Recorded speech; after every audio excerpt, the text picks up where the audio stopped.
शंकरपाळी करण्यासाठी लागणारं साहित्य: 1 कप दूध, 1 कप साखर, 1 कप साजूक तूप, 7 कप मैदा, तळण्यासाठी तेल, दुधात साखर घालायची आणि साखर विरघळेपर्यंत हे दूध उकळायचं। आता गॅस बंद करून त्यात साजूक तूप घालायचं। आता मैद्यात हे तयार केलेलं मिश्रण घालून पीठ मळायचं आणि त्याचे गोळे तयार करायचे आणि अशा पद्धतीने जाडसर ही पारी लाटायची। अशा पद्धतीने त्याचे काप करायचे आणि गरम तेलात मंद आचेवर तळायचे। झाली आपली खुसखुशीत शंकरपाळी तयार।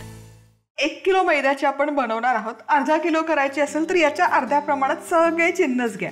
तर यामध्ये घालूयात 1 कप दूध।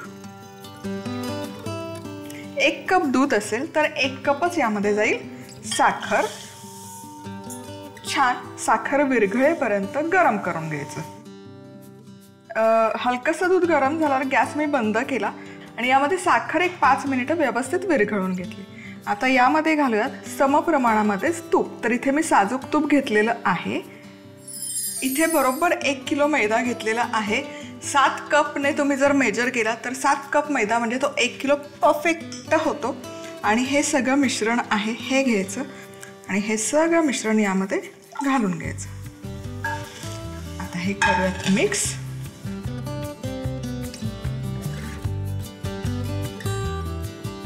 आता अर्थातच मळून घ्यायचं हे मिश्रण।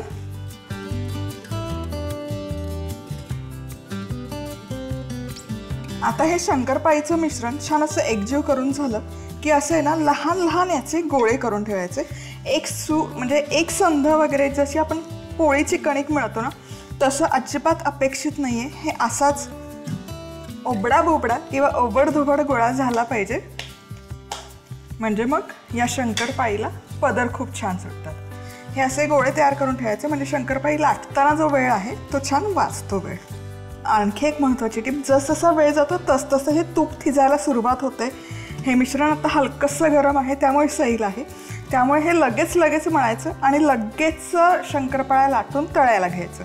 अजिबात बनवून ठेवायचं नाही। आता हे असे 5 गोळे तयार केलेले आहेत, तर यातला हा एक गोळा घ्यायचा आणि उरलेले गोळे सुती कापडाने म्हणजे ओलसर फडक्याने झाकून ठेवायचं। आता हा गोळा घ्यायचा।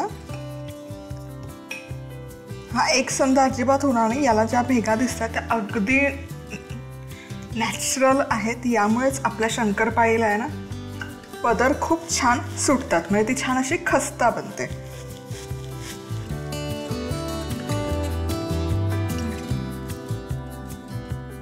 सो खूप पातळसर लाटायची अजिबात गरज नाही आहे, हलकीशी जाडच ठेवायची। मी साधारण 1 सेंटीमीटर इतपत जाड ठेवते। आता ही अशी छान लाटून झाली की याचे जे कडा आहेत त्या कडा कट करायच्या। कडा कट झाल्यावर तुम्हाला असं वाटलं की हलकीशी अजून ही लाटली गेली पाहिजे तर आणखी थोडीशी लाटून घेऊ शकता। आणि आता तुम्हाला हव्या त्या आकारात हव्या त्या शेपमध्ये याच्या शंकरपाळ्या करून घ्यायच्या।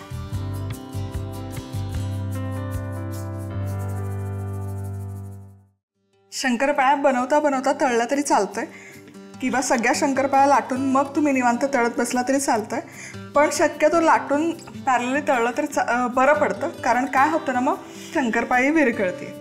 सो जर तुम्ही सगळ्या लाटून घेतल्या तर तुमचे सगळे श्रम सगळी मेहनत वाया जाते आणि तुम्हाला सगळ्या शंकरपाळ्या मोडून परत तळाव्या लागतात। त्यामुळे अशी छोटी छोटी बॅच लाटून घ्या आणि पॅरलली तळा, कारण एनिवे शंकरपाळी तळाव्याला मंद आचेवरच तळावी लागते, हाय हीटवर नाही तळायला लागत। त्यामुळे त्यात एक बॅच तळून होईपर्यंत पुढची आरामशीर लाटून होते।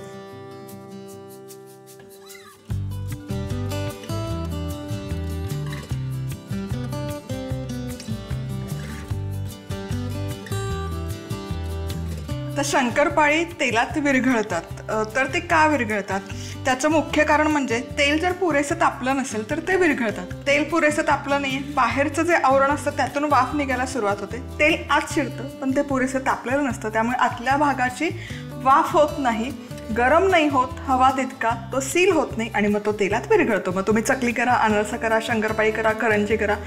तेल हाय हीटवर 5 मिनिटं छान अशी वाफ येईपर्यंत तापवून घ्या आणि मग नंतर मंद आचेवर काढून घ्या.